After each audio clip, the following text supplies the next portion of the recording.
Beautiful dyed, drilled agate. It's dyed like a blue, but it's drilled straight through. You will see, look into the abyss, and the abyss will look back onto you all. Is it getting blurry? Is everything getting blurry? The hypnosis is taking effect. So let's get some square wire, 18 gauge. We've wrapped these stones before, this particular beautiful shape, but not with square wire.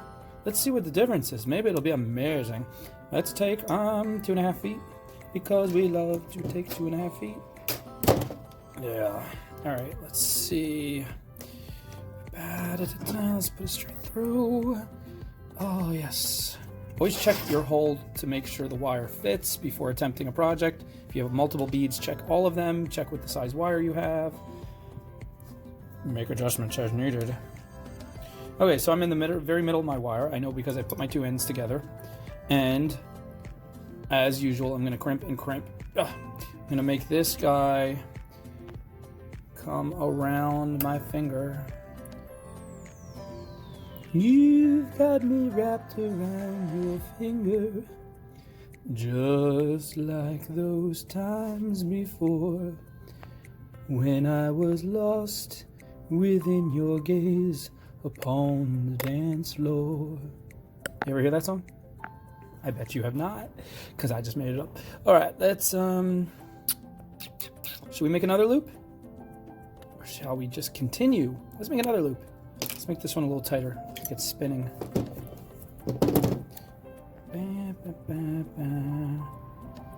Hold still. Make you a little bit tighter there. Okay, roll you in a little more. Look, it needs to be rolled. Roll your loop. Roll your loop. Roll your loop together with me. Roll your loop.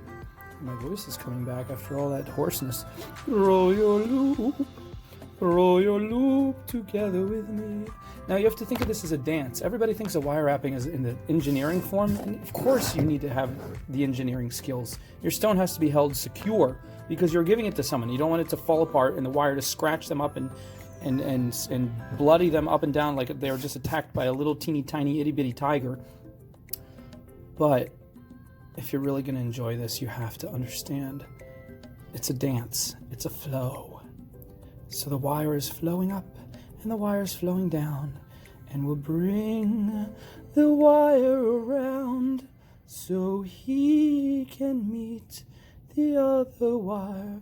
We're mimicking the shape of the stone.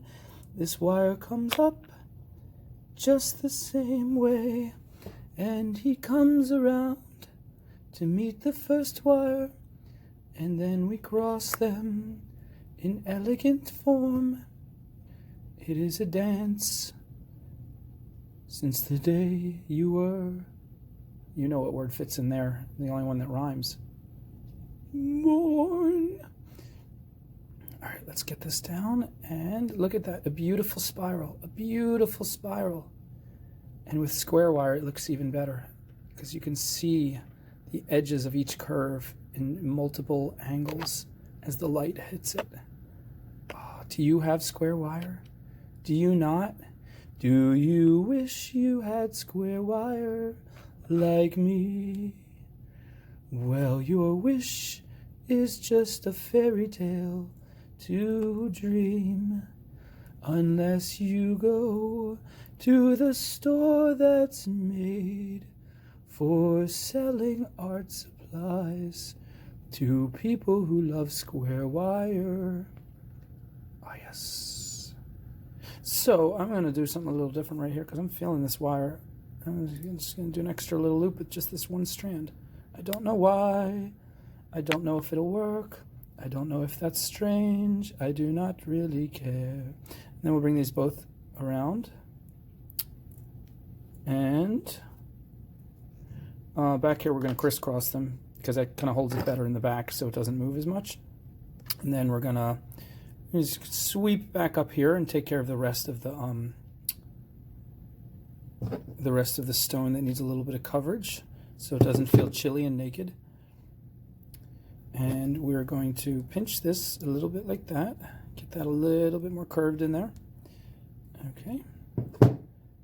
I think we're going to turn this like that so we can have our little cabochon effect. Cabochon, I'm not cabochon, what am I saying? Our little bail effect, I'm using the wrong terminology. So there we have it. Just put this a little closer together. Okay. Now back to these two. They were coming around to fill up the rest of the shape needed, and I don't think I like this. I'm going to twist it all the way like that. No, I liked it better like this. And then come back.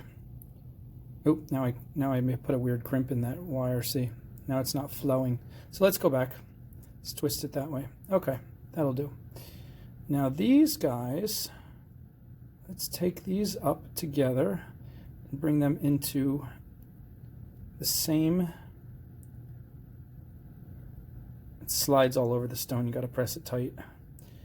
Got to muscle it in and press it tight, and it will still try to fight you.